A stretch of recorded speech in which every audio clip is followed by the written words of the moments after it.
베드로전서 4장 12절로 19절의 말씀입니다. 봉독합니다. 사랑하는 자들아, 너희를 연단하려고 오는 불시험을 이상한 일 당한 것 같이 이상히 여기지 말고 오히려 너희가 그리스도의 고난에 참여하는 것으로 즐거워하라. 이는 그의 영광을 나타내실 때에 너희로 즐거워하고 기뻐하게 하려 함이라. 너희가 그리스도의 이름으로 치욕을 당하면 복 있는 자로다. 영광의 영 곧 하나님의 영이 너희 위에 계심이라. 너희 중에 누구든지 살인이나 도둑질이나 악행이나 남의 일을 간섭하는 자로 고난을 받지 말려니와 만일 그리스도인으로 고난을 받으면 부끄러워하지 말고 도리어 그 이름으로 하나님께 영광을 돌리라.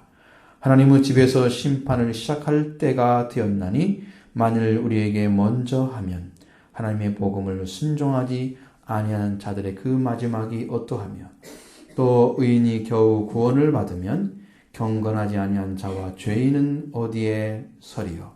그러므로 하나님의 뜻대로 고난을 받는 자들은 또한 선을 행하는 가운데에 그 영혼을 미쁘신 창조주께 의탁할지어다. 아멘.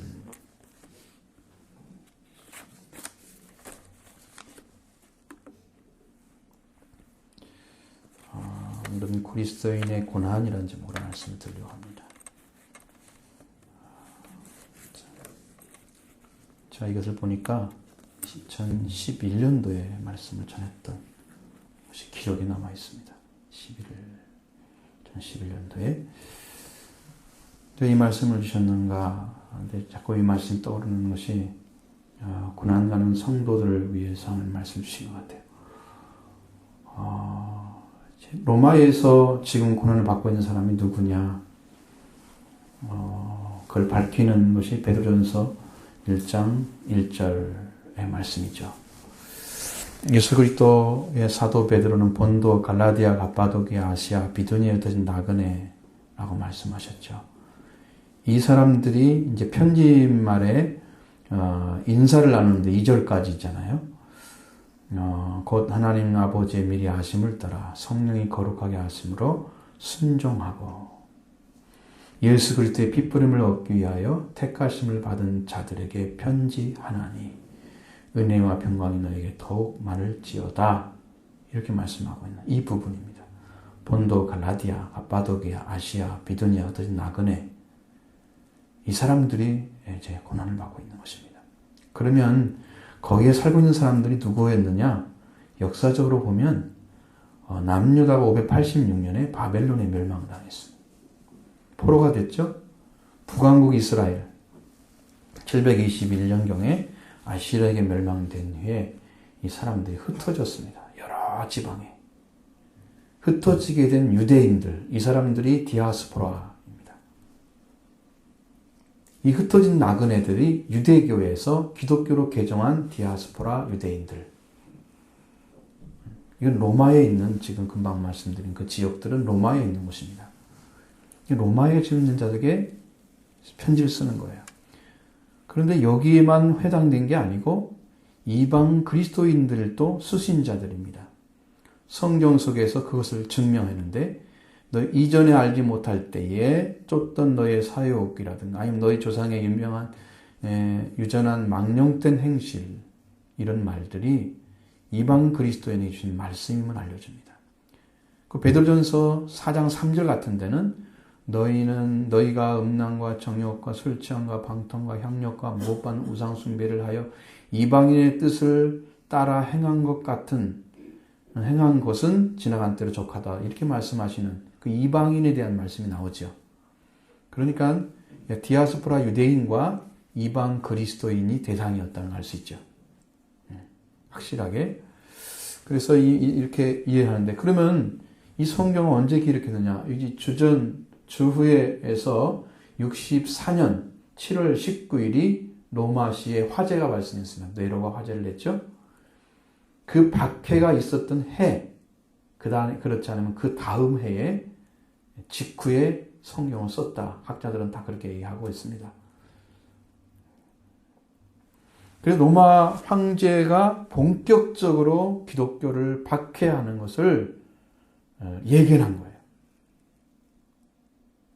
그리고 여러 지역에 흩어져 사는 지금 성도들, 믿음과 그리스도에 대한 소망을 굳게 잡고 닥쳐올 환난을 이겨내라.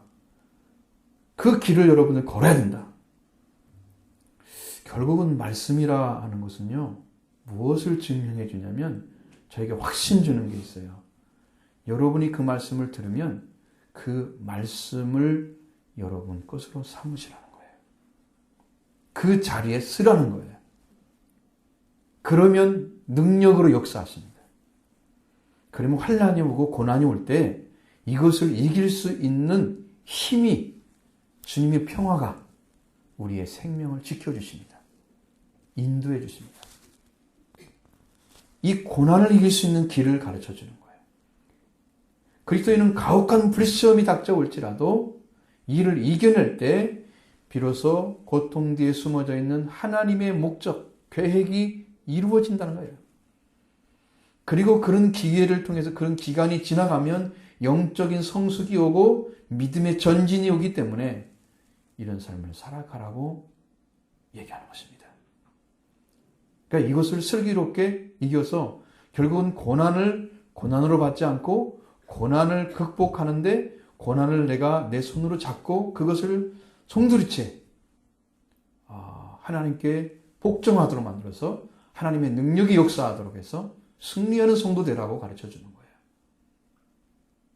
고난 속에 빠져가지고 고난 그것을 그 자체로 그냥 흔들리고 어떻게 살아야 될지 모르는 갈피를 잡지 못하는 자들 되지 말라는 거죠. 그래서 말씀 위에 서란 말이 얼마나 귀한 말인지, 말씀 위에 서란 말이 얼마나 귀한 말인지, 그 말이 새삼스럽게 깊이 다가옵니다. 말씀 위에 서야 되는 거예요. 말씀이 나와 함께 있어야 되는 거예요. 그런 진리예요. 그래서 베드로전서 성도의 구원에 대해서 1장 1절부터 2장 12절까지 기록되어 있습니다. 구원에 대한 설명을 쭉 해주죠. 왜 이게 뭐가 필요한지. 그리고 성도들은 어떤 삶을 살아야 되는지 관계에 대한 이야기를 2장 13절부터 3장 12절까지 쭉 기록해 놓았습니다. 그리고 마지막으로 성도의 고난에 대해서 3장 13절부터 5장 14절까지 기록되어 있습니다. 이게 왜 그렇게 딱 나눠서 기록했느냐는 거예요. 이 고난에 대한 얘기가 그렇게 많이 썼느냐, 베드로가.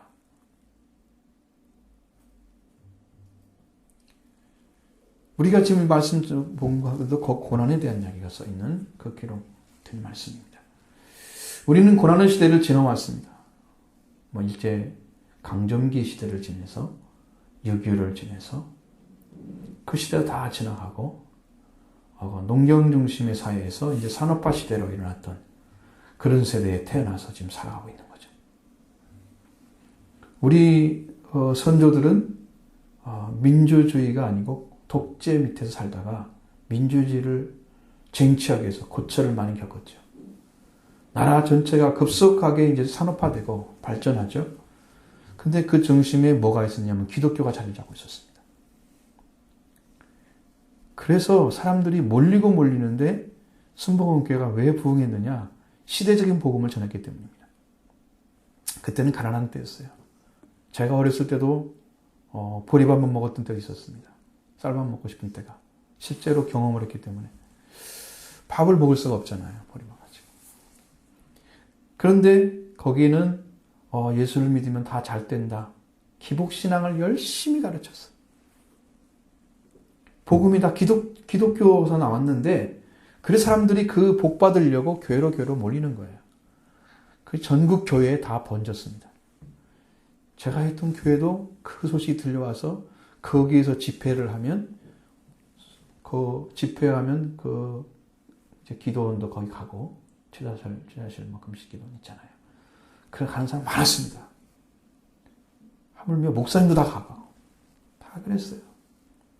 나라 전체가 참 산업화되고 발전해 가고 있는데 그 가운데 기독교가 자리를 잡았는데 그 기독교의 복음은 성경이 말씀하신 것이 아니고 성경에 기록되지 않으면 이게 성경에서 구분되어진 그 복을 받는 길을 가르쳐 준 게 아니고 모든 사람들이 다 같이 그냥 가질 수 있는 그것이 복음이라고 제시해 주고 그 미신적인 기독교로 타락을 시켜버렸습니다. 그런 나머지 지금 기독교도 그 진리를 전하고 있는데 그건 과거 시대를 벗어나지 못하고 있어. 성경에 돌아오지 않은 그런 복음을 제시한 그런 설교가 많이 되지고 있죠. 그래서 성도들이 살아가야 할 올바른 진리를 깨닫게 하는데 실패하고 있고 너무 힘든 시대가 됐습니다. 그 기독교가 지금은 아무 의미가 없습니다. 세상에. 그래서 교회를 떠나는 거예요. 사람들이. 왜? 그렇게 하지 않아도 살 수 있는 길은 얼마든지 있어. 열심히 노력해서 하는 사람도 있고 부모들도 있고 돈 벌 수 있는 길이 있잖아요. 잘 사는 것이 꼭 복은 아니야. 이렇게 교회를 다녀 않아도 얻을 수 있는 거예요. 그래서 이런 복음을 뭐라고 하냐면 세대주의적 복음이라 그럽니다. 자, 그 시대에는 맞는 것 같은데 그 시대에는 시대를 이끌어가는 어떤 좌표가 되는 것 같은데 지나가고 나면 진리가 아닌 거예요. 세대주의적 복음이에요. 여러분 천년왕국이라는 것도 세대주의적 복음이에요. 천년왕국을 세대주의로 할 때는 전천년 부천년 왕국이냐 이런 것을 말씀드리고 휴거에 대해서도 여러 가지 얘기해놓고 그렇게 돼 있지 않았습니다. 성경. 근데 이게 세대를 만들어가지고 어떤 시대에 어떻게 될 거다. 그것도 성경의 말씀과 맞지 않아요. 이 세대주의적으로 맞추면 안 돼요. 예수님도 그렇잖아요. 예수님 오실 때가 언제입니까? 물어보니까 천사도 모르고 나도 모르고 천사들도 모르고 아버지만 아시냐 그러잖아요. 어느 때인지 모르잖아요. 사람들은 계속 알기를 원하죠. 어느 때 예수님 올 것입니다. 그러면서 막 성경 뽑아가지고 쭉 얘기해줘. 이게 맞습니까? 다 틀렸습니다. 지금까지. 그죠? 한 번도 못 맞았어요. 그럼 우리가 지금 여기 있지 못하죠. 다 끝났는데. 그렇지 않습니다. 그런 것이 아니라는 거예요. 분명히 그러나 그때는 오고 있습니다. 그 시대가 지나니까 이제는 그것이 복음이 아닙니다. 우리는 지금 전쟁이나 아니면 커다란 박해를 받고 있는 시대도 아닙니다. 전쟁의 위협은 있지만 여러분들 마음 그렇게 쓰지 않잖아요. 외국에서 바라보면 다르죠, 우리는. 어쩌면 평화로운 시대라고 할 수 있는 오늘 이 시대에 우리가 살고 있는 거예요.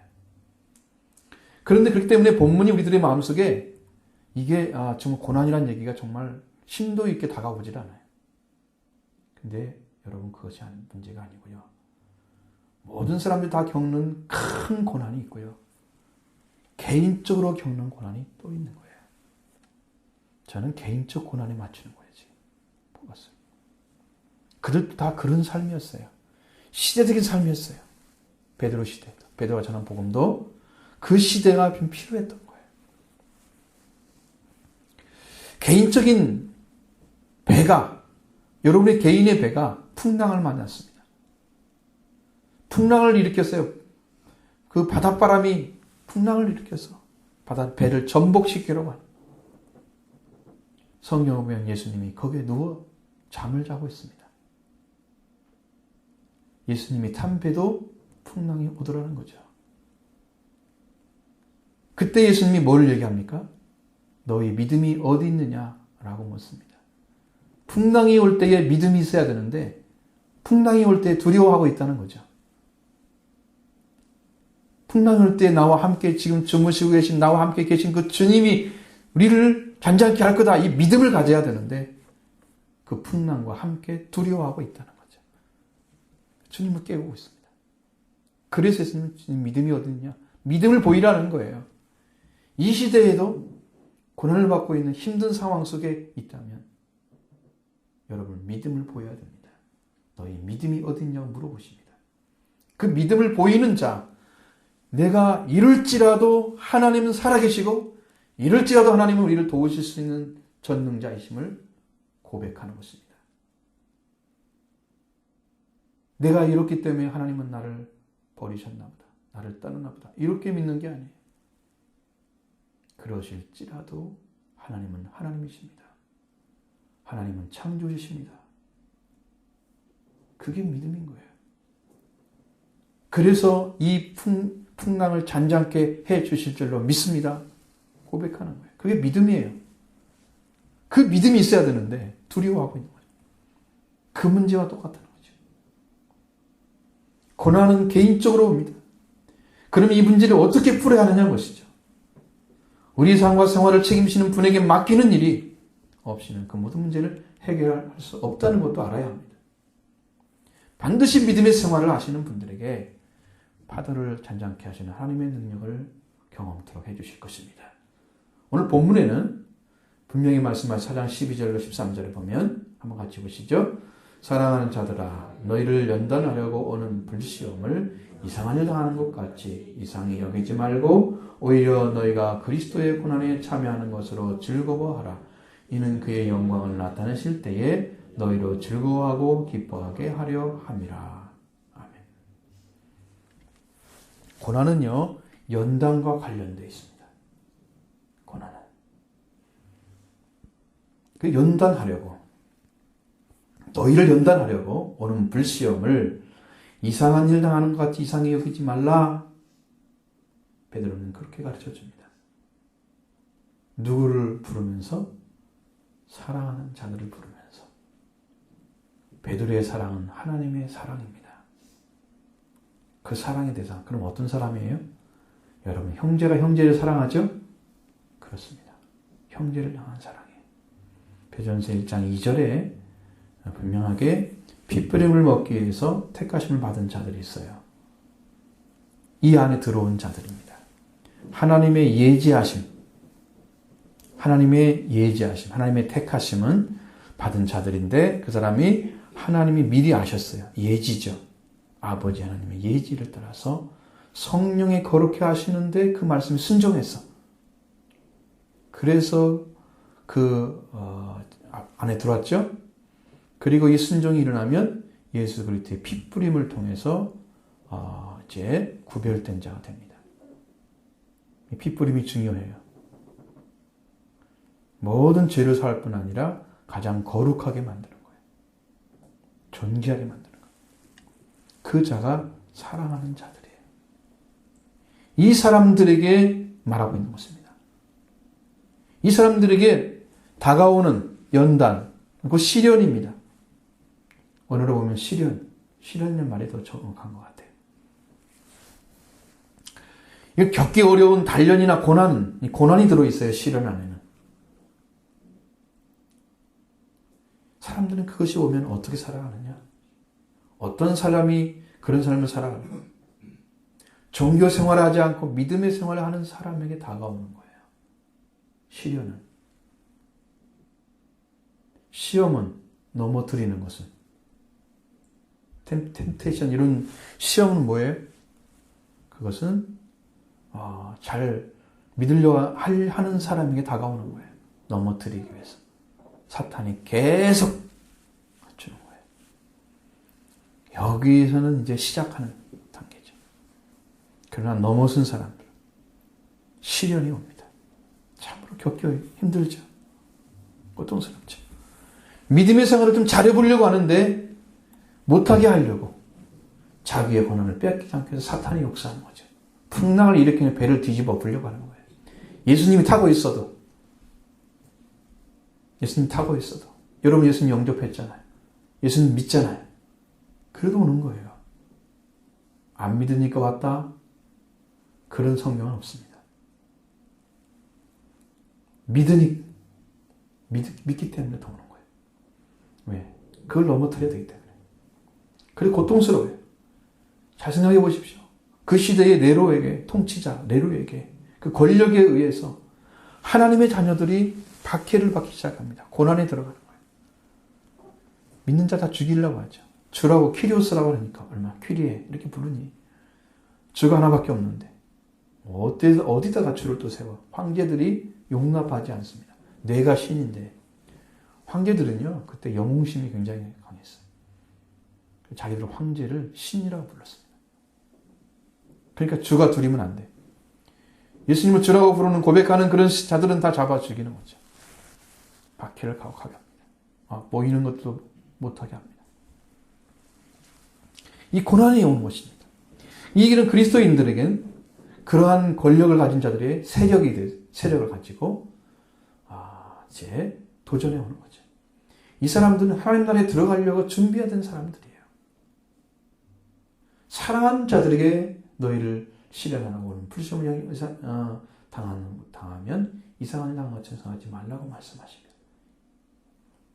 이 불시험 뭐냐면 시련하는 불길입니다. 여러분 시련이 불길처럼 오르는 거예요. 계속 번져오는 거죠. 막 타오르는 거죠. 불길이 막 치셔서 올라오는 거 보이죠? 탈 수 있는 거 다 태우잖아요. 불길이. 그렇게 지금 다가오는 거예요. 불시험이란 말은 그런 뜻이에요. 시련인데 아주 불길이 타오는 것처럼. 그러면 그걸 딱 보면서 무슨 생각해요? 나와 상관이 없는 일인데 왜 이런 일이 벌어졌지? 나는 지금 잘 돼야 되는데, 나는 예수 믿었으니까 잘 돼야 되는데 왜 이것이 왔어? 이게 낯설게 보지 말라는 거예요. 그런 일을. 낯선 일을 당하는 것처럼 그렇게 생각하지 말라는 거예요. 그게 이상하게 여기는.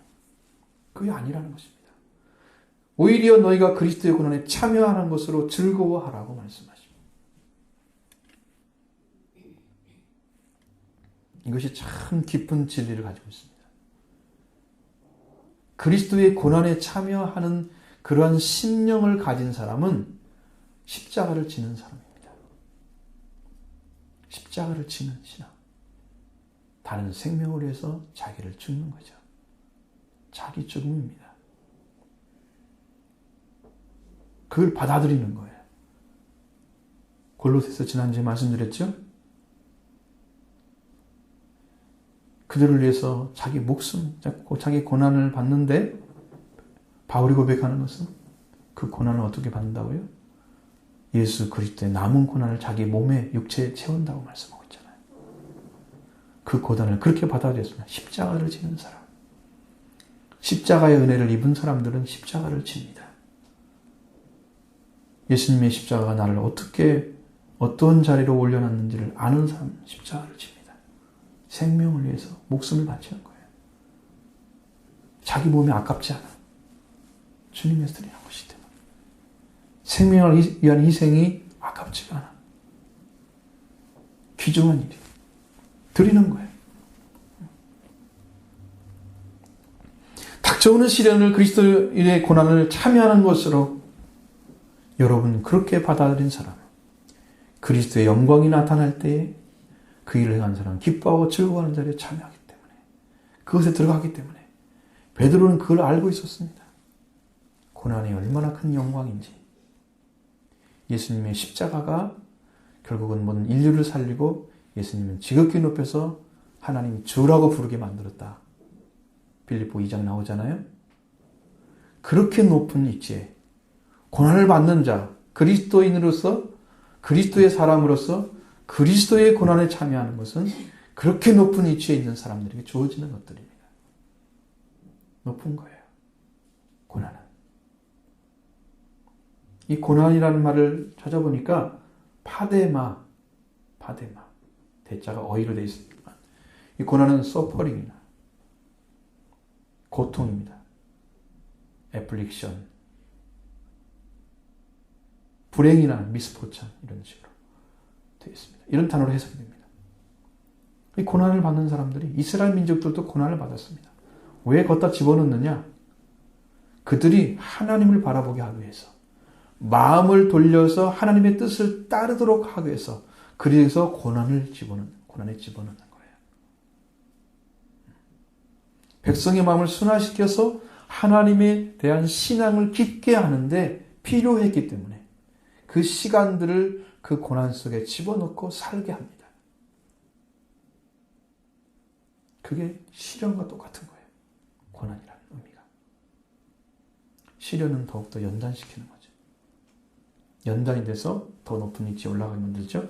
자, 신약은 예수 그리스도가 인간을 위해서 속죄하는 그런 속량을 위해서 인간이 죄 대신 자기가 죄를 대신 받는 거죠. 그걸 고난으로 보고 있습니다. 성경은. 그래서 그리스도의 고난이라는 말을 사용하는 거예요. 그리스도의 고난이 인간의 고난을 이해하고 높이고 뜻있게 하는 그런 열쇠입니다. 그리스도의 고난을 잘 알지 못하면, 그리스도의 고난을 바르게 받아들이지 않는 사람들은 내가 고난받는 것을 이해하지 못합니다. 그것이 뭔가를 몰라요. 그러면 그 사람이 고쳐지겠어요? 높은 자리에 올라가겠어요? 고난을 모르면 안 되죠. 사람마다 악으로부터 오는 그러한 고난받는 일이 없도록 해야 됩니다. 악한 일을 행해놓고 고난받았다. 그건 고난이 아니죠. 마땅히 벌을 받고 있는 거예요. 하나님의 진노가 이마에 오도록 하면 안 됩니다. 풍랑이 여러분이 빨리 다가오도록 하면 안 됩니다. 예수님을 믿고 있는 그 배를 뒤집어 엎으려고 하는 풍랑이 자기한테 끌려와서 풍랑을 일으켜서 나를 고난 속에 들어가도록 하는 일을 여러분이 행해서는 안 된다는 거예요. 형식적인 믿음. 형식적으로 하나님을 따라가는 것. 그런 것들 전부 고난을 끌어당기고 있는 거예요. 말씀에 순종하지 않기 때문에 오는 것입니다. 고난은. 이런 고난은. 그리스도를 믿기 때문에 고난이라 하면, 고난이 오면은 그건 적극적으로 짊어지라고 말씀하십니다. 왜냐하면 그 고난이 그리스도의 고난에 참여하는 것이기 때문에. 예수님을 높이는 일, 예수님이 받은 고난을 깊이 이해하고 더 그리스도에 대해서 깊이 알게 되는 그런 믿음이 되기 때문입니다. 세워지는 거예요. 그걸 통해서 사람은 그리스도의 부활의 생명과 영광에 참여하는 자가 됩니다. 교회가 고난을 받고 개인이 고난을 받고 그렇게 되면 그걸 견뎌낼 때는 그 교회는 그리스도와 더 깊은 교제를 하게 됩니다. 하나님이 직접 인도하셔서 어떤 삶을 살아가는지 그 삶의 자리로 옮겨 놓습니다. 고난을 통해서.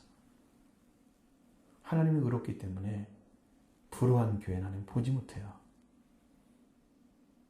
보기 싫으면 하나님이 보지 못해요.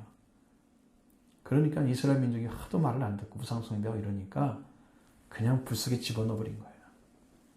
그게 바벨론 포로예요. 70년 만에 돌아온다 그러잖아요. 집어넣는 거예요. 더 강한 신앙을 주기 위해서. 더 세우기 위해서. 장래의 영광을 바라보는 큰 눈을 뜨게 하기 위해서. 집어넣는 거예요. 그리고 최후의 고난은 이 세상에서 삶이 다 지나간 고난. 고난의 시간이 다 지나가면 최후에 우리를 고통했던 죽음도 다 사라집니다.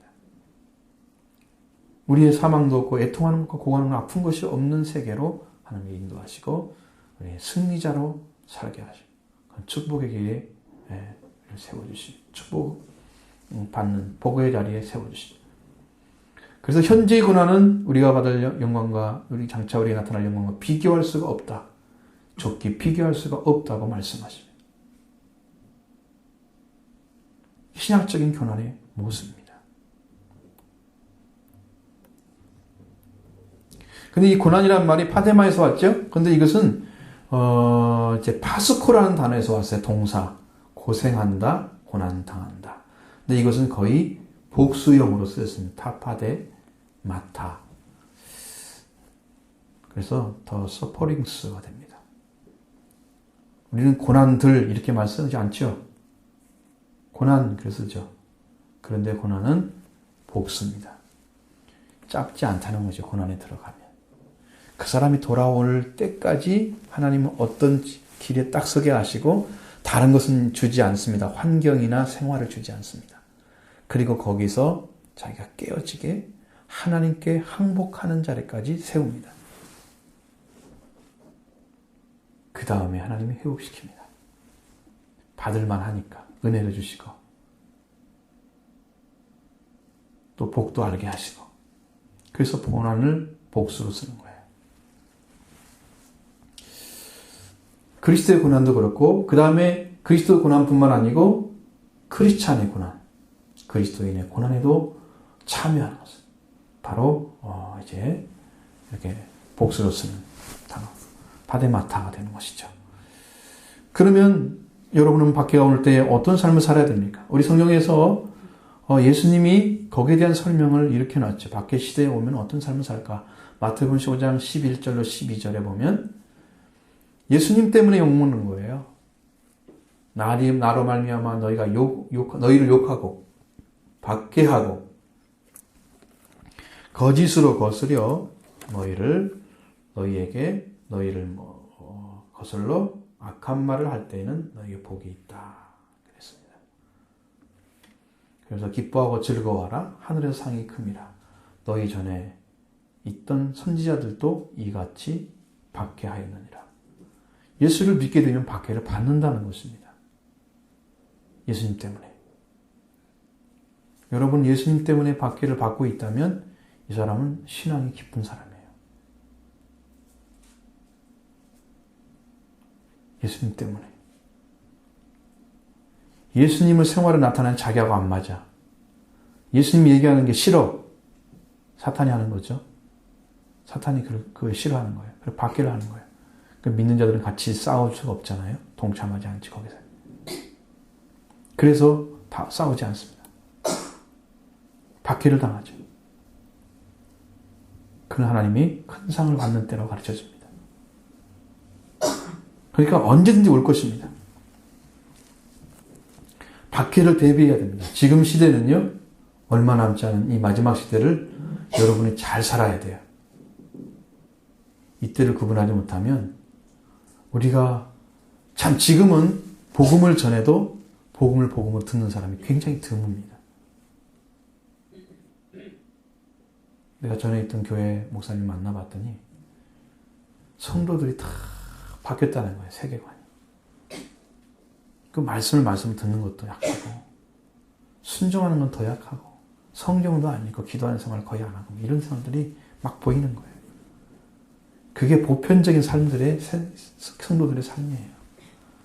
어떻게 복음을 전해요 거기다가. 순종하지 않는데. 심각한 문제가 있다는 것을 이야기합니다. 만약에 박해 시대가 오면 우수수 떨어질 것입니다. 무화과나무가 들익은 무화과나무가 떨어질 것처럼. 성경에 그게 나와 있습니다. 쓸모가 없어요. 덜 익었기 때문에. 박해가 오면 우수수 떨어질 것입니다. 진짜 무너지는 거죠. 그러면 14절 말씀에 그리스도의 이름으로 치욕을 당하면 복이 있다고 가르쳐줍니다. 한번 보시죠. 너희가 그리스도의 이름으로 치욕을 당하면 복 있는 자로다. 영광의 영 곧 하나님의 영이 너희에 계십니다. 자, 치욕을 당한다고 말씀하고 있습니다. 치욕 오네디조라는 동사입니다. 치욕을 당한다.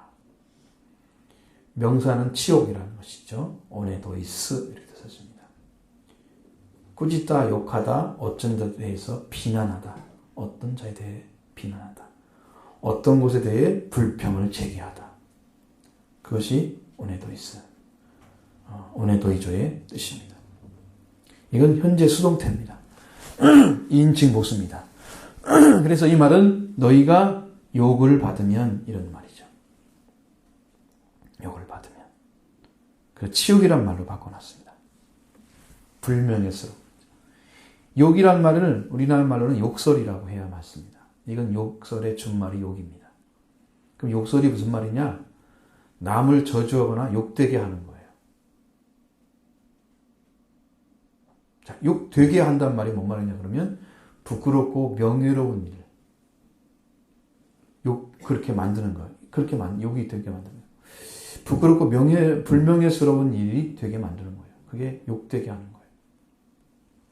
여러분, 그리스도의 이름으로 우리가 욕을 얻어먹어요. 욕설을 얻어먹어요. 그리스도의 이름 때문에 저주를 듣거나 불명예스럽고 부끄러운 일들이 당해요. 그 사람은 복이 있다고 말씀하십니다.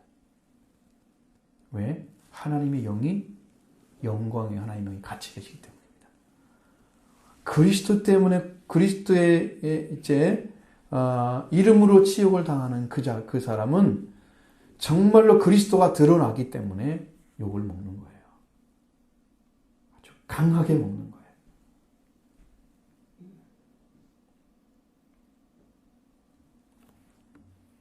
그때마다 사람마다 향기가 나겠죠. 하나님이 여기 그에 함께 계시는 거예요. 그러니까 그리스도만 증거되고 자기는 죽는 거죠. 거기다 같이 싸웠으면 욕먹는 거 아니죠. 대결하는 거죠. 네가 예수 믿는 내가 뭐 잘못했다고 나한테 그렇게 얘기하냐고 하면 싸우겠죠. 아니에요. 그건 못 이겨요. 하나님이 이겨주는 방식을 이겨야 돼요. 고난을 받게 되면 이깁니다. 또 한 가지 그리스도인으로서 고난을 받으면 어떻게 해야 되는지 가르쳐줍니다. 15절 16절 줍니다. 너희 중에 누구든지 살인이나 도둑질이나 악행이나 남의 의를 간섭하는 자로 고난을 받지 말려니와 만일 고난을 받으면 부끄러워하지 말고 도리어 그 이름으로 하나님께 영광을 돌리라. 사람이 죄를 범하는 것으로 당하는 고난을 받지 말아야 된다. 살인하는 것, 도둑질했습니다. 악행이나 남의 일을 간섭해서 당하는 고난.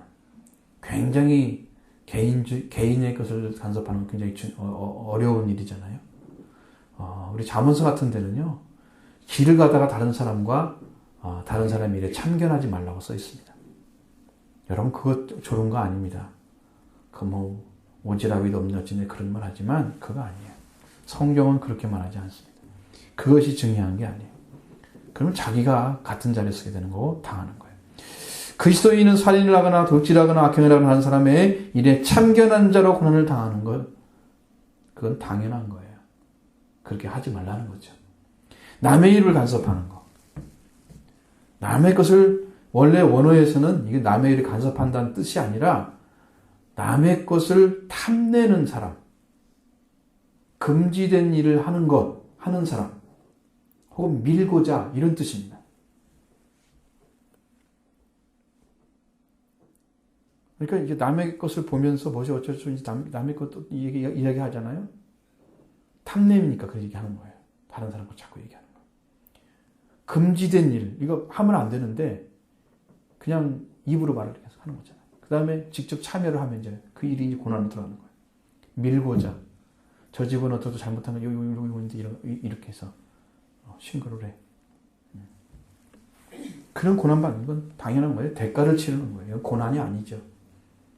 그럼 그리스도인에서 고난은 뭡니까? 그리스도의 이름으로, 그리스도의 이름을 위하여 받는 고난입니다. 그리스도인이라는 말이요, 우리가 언제 썼느냐 그러면 처음 사용할 때는 안디옥 교회가 설립됐을 때 썼습니다. 초대교회 이후에 바로. 그래서 당시 신자들에게 그리스도인이라는 칭호를 사용하기 시작했습니다. 그 후에 로마에 있는 성도들에게도 그리스도인 칭호가 사용되기 시작돼서 주 64년, 그러니까 베드로가 쓸 때까지는 그리스도인이라는 말이 아주 그냥 모든 사람들이 정확한 말이다. 그래서 다 받아들인 거예요. 그리고 이 단어가 생성되고 그 단어가 통용되기 시작했습니다. 보편적인 단어가 됐어요. 근데 사도행전 26장 28절에 보면 아그리빠는 그리스도를 그리스도인이라 썼을 때는요, 경멸할 때 사용됐습니다. 그러니까 그리스도인이라는 좋은 말이 아니에요. 처음에 사용하는 의미는. 그래 우리가 그리스도인은 실제로는 좋은 말이죠. 그리스도가 함께 지금 계시는 분이기 때문에 그러게 좋은 말이죠. 그리스도 따르는 자. 경멸하는 의미로 사용돼서 이 경멸의 대상인 그리스도인. 그래서 박해를 하는 거예요. 저들은 짓밟아야 된다. 그런 사고가 있는 거죠. 그러니까 그런 걸 통해서 그리스도인이라 이렇게 일컬어지면서 박해를 하면 그 고난받게 될 때 여러분들은 내가 그리스도인이라 고난받네. 그러면서 부끄러워하는 자리였으면 안 된다는 거예요. 오히려 그리스도인이기 때문에 고난받으면 하나님께 영광을 돌리는 성도가 되라고 가르쳐주는 거예요.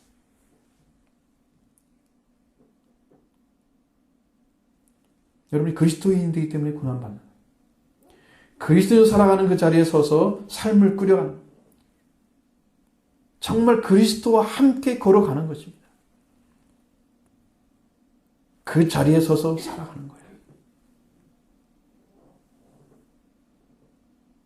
이것을 성경에는 연합됐다 이렇게 설명합니다. 심겨졌다는 거예요. 심겨진 것은 생명이 존재하는 한 싹이 나고 열매가 맺어지는 거죠. 그리스도인들은 그리스도가 심겨진 사람들이에요. 그리스도의 영이 함께한 사람들. 그리스도입니다. 그리스도 떠나서는 살 수가 없는 그런 삶. 그런 삶을 살아갈 때 그들에게 이제 그리스도인이라는 의미로 박해 가해지는 거고요. 고난이 오는 것입니다. 우리들은 그것을 받아들이고 부끄러워하지 않고 함께 영광을 그의 이름, 그리스도의 이름으로 찬양합니다. 내가 그리스도를 받는 그 고난을 통해서 하나님을 찬양합니다. 왜? 내가 그리스도인이기 때문에 박해를 받았어. 그러나 나는 하나님의 영광을 드러낸 거예요. 그 사람. 우리 성도들은 이러한 마음이 준비되어 있어야 돼요. 고난받는 자리. 우리가 믿는 신앙은 지금 세상에서 올바르게 인정받지 못하고 있습니다. 왜 그래요? 교회에 속한 성도들이 그리스도를 믿는 그리스도가 안 나타나니까.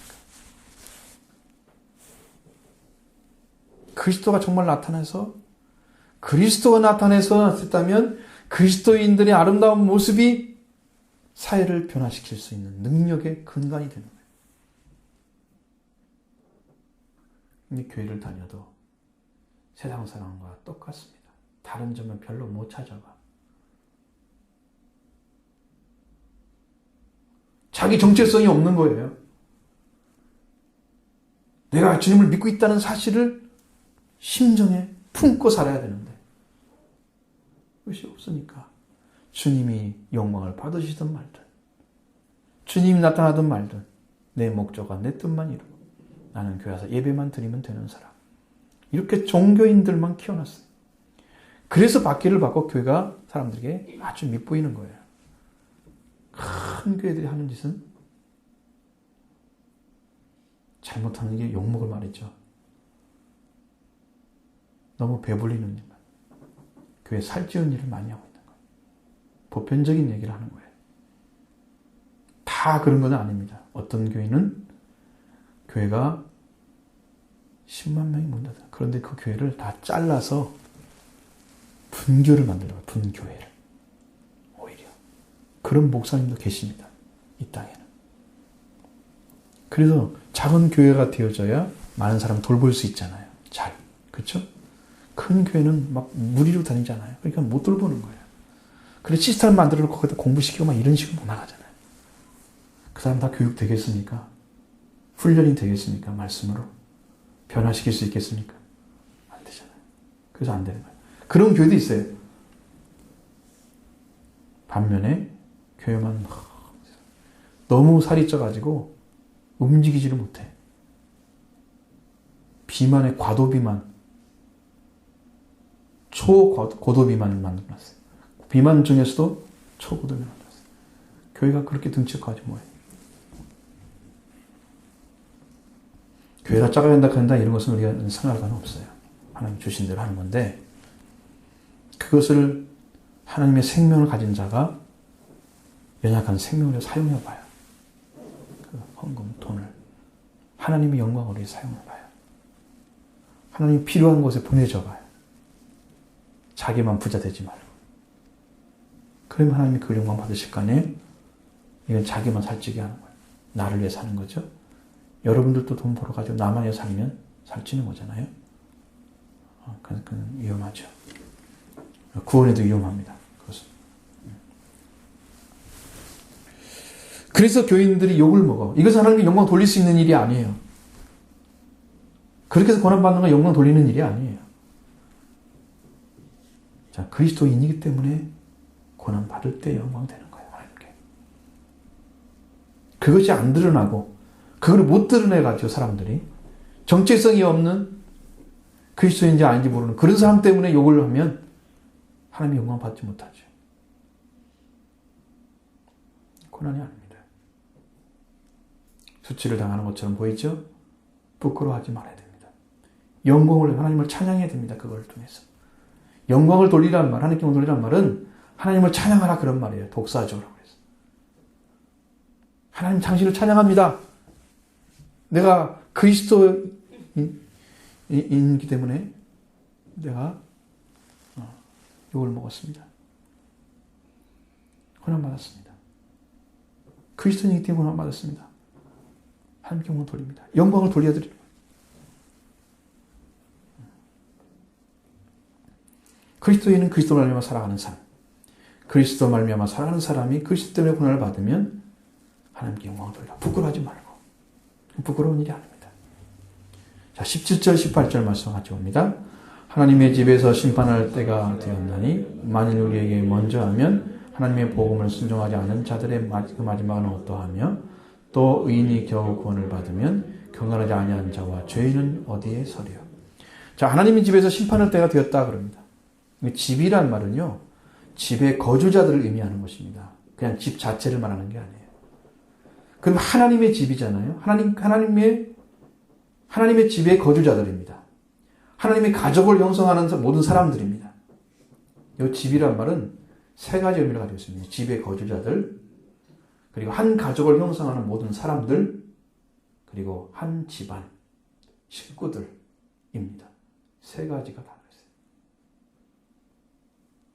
이 하나님의 집, 하나님의 집에 거주하고 있는 사람들에게서부터 심판이 시작됐다는 거예요. 베드로는 그 고난의 시절을 봤습니다. 그런데 만일 우리가 먼저 심판을 받게 되면 하나님의 복음을 순종하지 아니하는 그 자들의 마지막은 어떠할 거냐고 묻는 거예요. 믿는 자도 고난을 받는데 복음을 순종하지 않는 자들은 어떠할 거냐? 네가 한번 생각해봐라.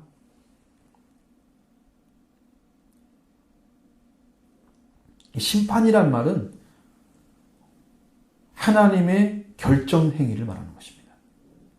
하나님이 결정하는 거예요. 판결해서 결정하는 거예요.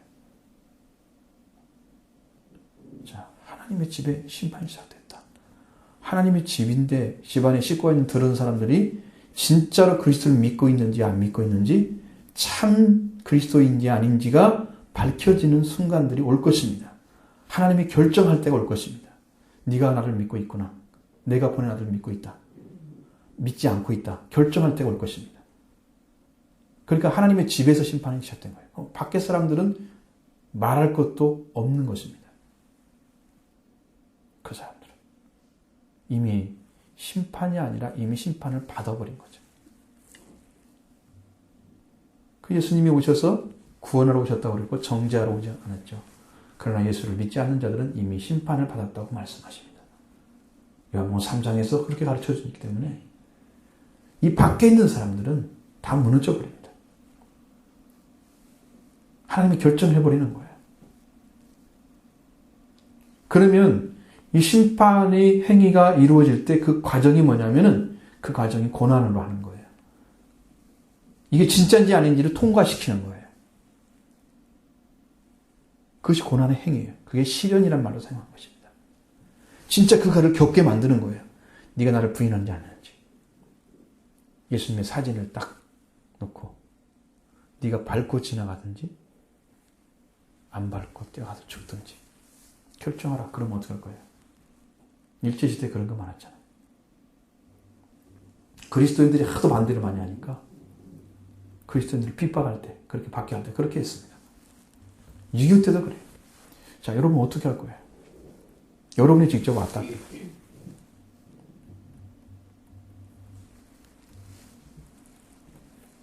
하나님의 가족으로 들어온 사람들이 심판을 받는다면 복음을 순종하지 않는 자는 말할 것도 없이 복음을 받아들이지 않았기 때문에 이미 심판을 받은 자예요.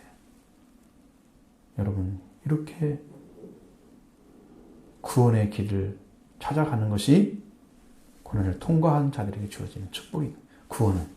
그러니까 여러분, 구원이라는 것은 그냥 공짜로 얻어지는 예수만 믿으면 구원받는다. 이런 말은요, 성경에 있지 않아요. 그 말 한마디만 있다면, 성경 전체가 그것만 써 있다면 괜찮죠. 네가 예수를 주로 시인하며 하나님께서 그를 죽은 자가 살리신 걸 믿으면 네 마음에 믿으면 너는 구원을 받는다. 그렇게 써 있단 말이에요. 로마서 10장에. 그러면 그 말씀만 써 있다면 괜찮겠죠. 다른 거 안 해도. 네? 그런데 다른 말씀이 써 있잖아요. 그 하나만 써 있으면 그게 전체일 텐데 아닙니다. 그렇게 하나로 뭉뚱그려 말할 수 있는 분이 없어요.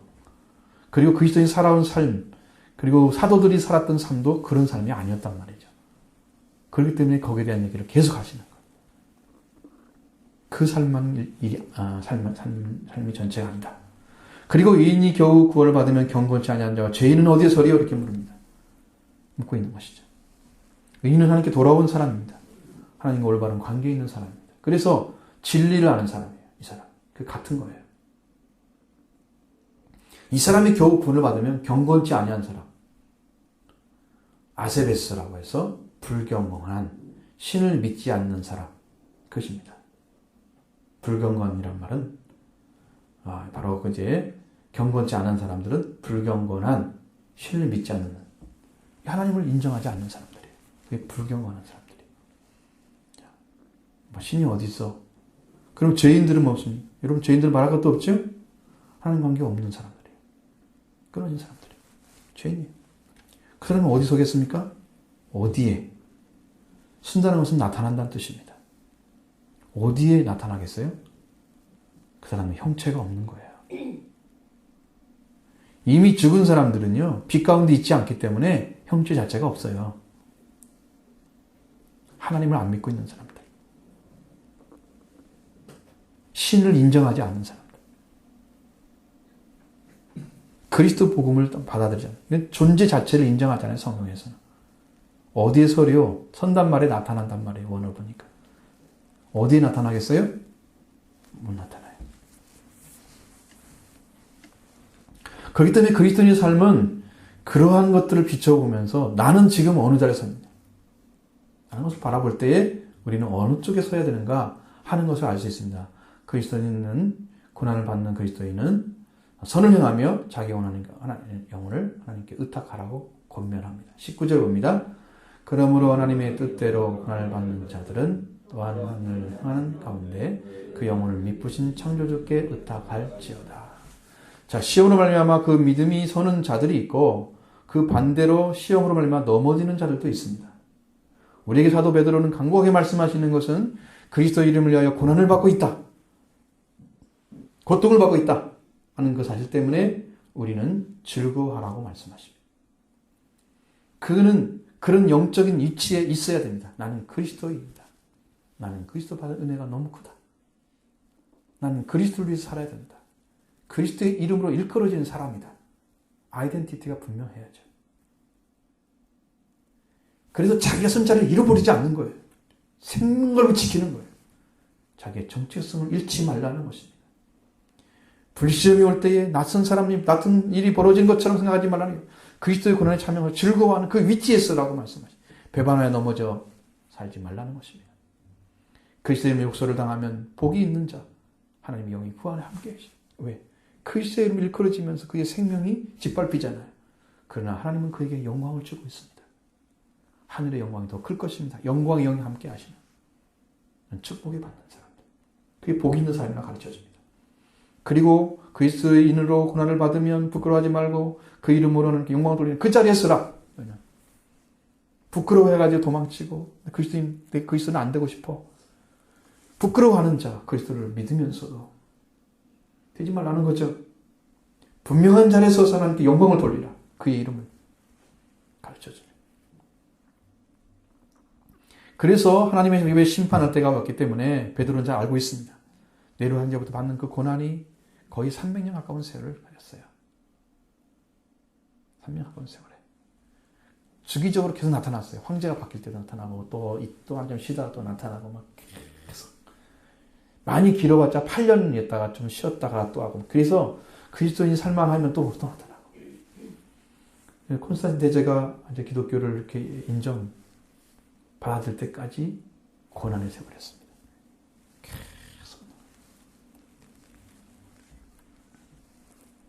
하나님의 결정행위가 결국 넘어져 버리는 자에게 한 사람도 없게 하기 위해서 그렇게 말씀하십니다. 19절에서 하나님의 뜻대로 고난을 받는 자라고 말씀하십니다. 하나님을 의지해서 하나님의 의지에 의해서 고난을 받는 사람, 하나님의 의지에 의해서 고난을 받는 사람. 자, 그 고난을 뚫고 넘어서 고난의 위에서 있는 그 영광을 향해 달려가는 사람. 하나님의 의지. 그걸 뚫고 가는 거예요. 그 사람은 선을 행하라고 말합니다. 여러분, 고난을 받을 때 선을 행하기 쉽습니까? 어렵습니까? 어렵습니다. 고난을 받게 되면 정신을 못 차리잖아요. 어떻게 판단해야 하는가를 혼돈스러워요. 그것이 한두 번 오는 게 아니고 계속 오게 되면 여러분 그것이 막 의지가 약해지고 마음도 약해지고 그렇죠? 심리적인 부분이 말을 할 수 없이 약해져요. 그런 일이 계속 짓밟혀 오면 그러면 우리의 생각 속에는 의지 자체가 짓밟혔기 때문에 자기가 어떻게 살아야 되는가를 삶의 방향을 못 잡아요.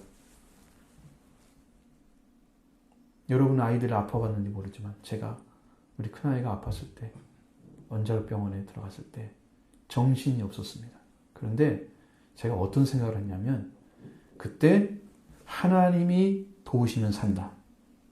그래서 제 집사람에게 막 그랬습니다. 가만히 있으라고. 차분해지라고. 하나님 인도하시면 살 것이다. 그때가 위기였거든요. 그거 잘못했으면 죽을 수도 있었습니다. 그 순간 여러분은 어떻게 이길 수 있습니까?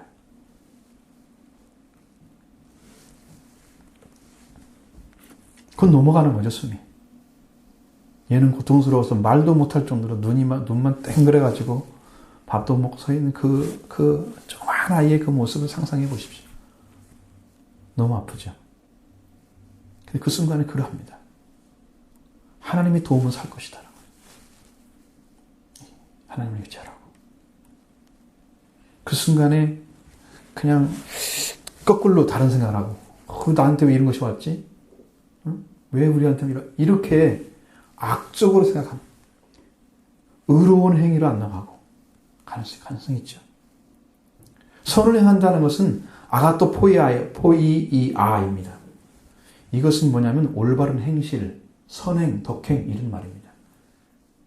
그러니까 올바른 행실을 하고 있으라는 거예요. 하나님의 의지대로 지금 고난을 받고 있는 사람은 올바른 행실을 하고 있으라는 거예요. 여러분 여기 의만 찾아가지고 거기에 합당한 삶을 살기가 그 고난 가운데 이게 가능합니까? 어느 정도 집중을 해야 되겠습니까? 하나님께. 그 순간에.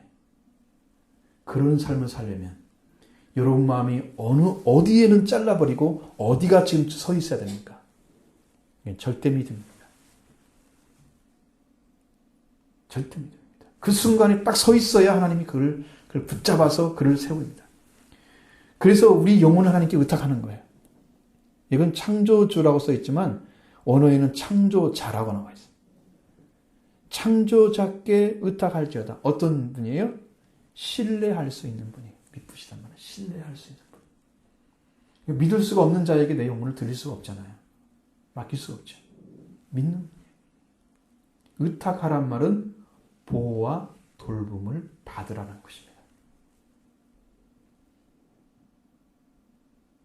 여러분, 그 고난의 순간에 하나님께 향해서 변함없는 올바른 행실을 해가면서 하나님께 내 영혼을 하나님을 신뢰할 수 있는 분이기 때문에 영혼을 의탁해요. 그분을 돌봄을 받는 거예요. 보호와 돌봄을 받아라. 그런 순간이 여러분 영적에 와야 그 사람이 고난을 이길 수 있는 사람입니다. 그리스도의 고난은 축복입니다. 그리스도를 믿지 않고 받는 고난은 축복이 아닙니다. 여러분 잘못된 행위, 잘못 믿어서 받는 고난도 올바른 길에 돌아가야 하는 축복의 길이지만 잘 믿었는데 받는 고난은 영광을 받는 자리에 서는 거예요. 어떤 게 더 온전한 것입니까? 여러분은 어떤 걸 받고 싶습니까? 그러나 많은 사람들은 고난을 싫어합니다. 그걸 통해서 여러분이 얻는 축복을 별로 반가워하지 않습니다. 그러나 하나님은 아시죠? 여러분이 뭐가 필요한지. 그렇기 때문에 여러분의 개개인의 풍랑이 올 수 있습니다. 예수님이 배가 예수님이 타 있는데도 풍랑이 쳤습니다. 그때 믿음을 요구하십니다. 여러분 뭘 내놓겠습니까? 이럴지라도 하나님을 찬양합니다. 하나님은 파도를 찬장케 하실 것입니다. 이럴지라도 하나님이 우리를 세워서 반드시 목적지에 가게 할 것입니다. 굳건한 믿음을 고백하십시오. 여러분의 믿음이 있음을 고백하십시오. 나는 이럴지라도 이렇게 믿습니다. 하나님 당신이 계시지 않습니까? 당신은 창조자이십니다. 나는 당신을 의지합니다. 하나님 의지하십시오. 믿음을 보여야 됩니다. 두려워하는 것이 아닙니다. 그것이 우리가 서야 할 자리죠. 그리스도의 영광을 받을 때. 그렇게 하시면 하나님의 그 은총이 임하여 오는데 그 고난을 통해서 뭘 보게 하느냐? 하나님의 음성을 듣게 합니다. 하나님이 말씀하시죠. 가르쳐 주시죠. 음성이 들려오면 어떤 것이 생깁니까? 우리 안에 하나님이 우리를 만지십니다. 경험시킵니다. 성경 안에 계신 하나님이 성경 밖에 있다는 것을 알려주십니다. 우리는 성경 안에 있는 하나님만 가둬놓고 믿고 있는 사람 많아요. 내 생활은 하나님이 없습니다. 성경을 딱 닫으면 하나님 안 계시는 거예요. 성경 열어야 하나님 보시는 거예요. 말씀이 하나님이라고 하니까 성경의 말씀이 하나님 잘. 성경 밖에 있는 하나님, 지금도 역사하시고 섭리하신 하나님이 여러분을 경험케 하실 것입니다. 음성이 들려오면. 그 다음 어떤 생각입니까? 우리 안에 말로 다 할 수 없는 신뢰가 옵니다. 영적인 신뢰가. 내가 목숨을 바쳐도 괜찮을 뿐, 내 성명을 걸어도 괜찮을 뿐. 결혼할 때 그게 그러잖아요. 저 사람과 결혼하면 인생 괜찮을 것 같아요. 어떤 그런 것이 와야 확신 속에 하죠. 근데 그 결혼보다 더 큰 것이에요. 내 영혼을 영원히 맡겨도 괜찮을 그 분으로 여러분에게 믿게 합니다. 그러면서 여러분을 하나님 예수 그리스도 보내신 예수님이 행하신 것처럼 예수님의 성장하신 것처럼 그 자리에 영적인 성장을 갖다 줍니다. 그렇게 하면서 고난은 축복이죠? 여러분이 이 은혜를 받으시기 바랍니다. 끝까지 하나님은 그를 붙들어 주실 것이고 승리있게 하실 것입니다. 여러분들이 조금씩 어려운 일이 있어질 때마다 하나님께 나를 어떻게 핸들을 틀려고 하시나 그걸 기억하셔야 돼요. 그리고 하나님께 물어보십시오. 사무엘하를 읽으면서 다윗이 하는 일을 봤습니다. 다윗은 계속해서 문제 생겼다. 하나님이 어떻게 하죠? 제가 올라갈까요? 가지 말까요? 묻습니다. 하나님의 음성이 들려옵니다. 음성 가지고 확신이 생기죠? 순종합니다. 승리합니다. 이거예요. 다윗의 승리 조건이 그거였어요. 음성을 듣는 것이었어요. 하나님이 여러분을 어떻게 생각하시는지 물어보십시오. 하나님 나를 뭐라고 생각하세요? 내가 어떻게 살아야 돼요? 음성을 들으십시오, 여러분도.